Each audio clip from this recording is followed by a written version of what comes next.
La théologie du salut par Bernard Guy. Connaître Dieu. Vivre sa foi au quotidien. porter du fruit. Les 12 mini-formations.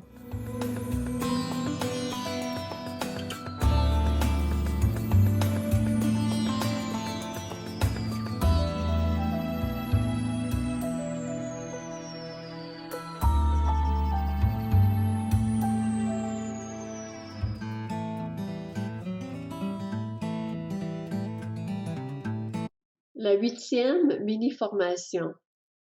Le salut, appropriation, suite. Concernant l'obtention du salut éternel, quelles sont les différences entre l'universalisme, l'inclusivisme et l'exclusivisme?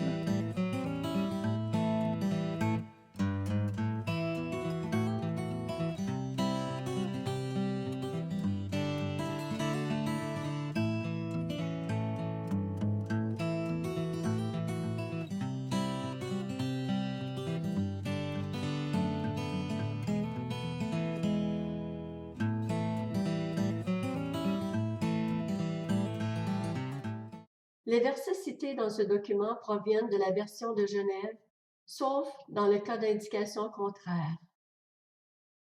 Le point A.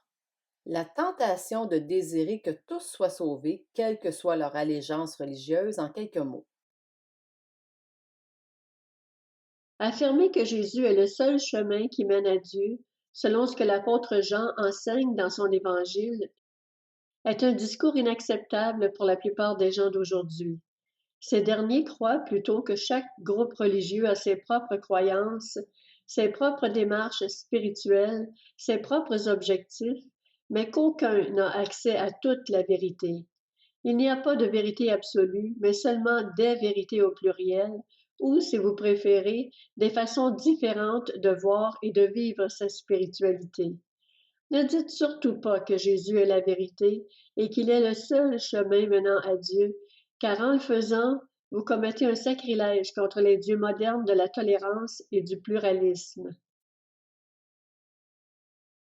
Vous devez aussi cesser tout de suite de prôner les valeurs bibliques comme définissant de façon absolue ce qui est bien et ce qui est mal. Chaque groupe religieux ou social a ses valeurs distinctes et aucune de ces valeurs n'est absolue. Selon ce même appel à l'ouverture d'esprit, vous devez aussi cesser immédiatement de penser que la Bible est le seul livre inspiré de Dieu et exprimant toute la vérité. Chaque groupe religieux a son livre sacré et tous ces livres sacrés ont une égale valeur. Aucun d'eux ne présente toute la vérité, mais des bribes de vérité favorisant les visées religieuses et politiques de divers groupes à travers l'histoire. Si la Bible est le discours d'une communauté humaine donnée, il est normal qu'elle soit considérée comme plus ou moins fiable sur les plans spirituels et historiques. Mais si elle est parole inspirée de Dieu, comme le déclare l'apôtre Paul dans sa 2e lettre à Timothée, au chapitre 3, verset 16, pourquoi ne serait-elle pas entièrement fiable sur le plan historique de la même manière qu'elle est pertinente sur le plan spirituel? Le point B. Définition des concepts de l'universalisme, de l'inclusivisme et de l'exclusivisme. Universalisme. L'universalisme est la doctrine selon laquelle tous les hommes, quelle que soit leur religion, seront sauvés, car Dieu est amour. Que pensez-vous de cette idée? Inclusivisme. L'inclusivisme est la doctrine selon laquelle toutes les religions reflètent une partie de la vérité et ont ainsi accès à Dieu. Que pensez-vous de cette idée? Exclusivisme. L'exclusivisme est la doctrine selon laquelle il n'y a de salut que par la foi en Jésus-Christ. Que pensez-vous de cette idée? Le point C.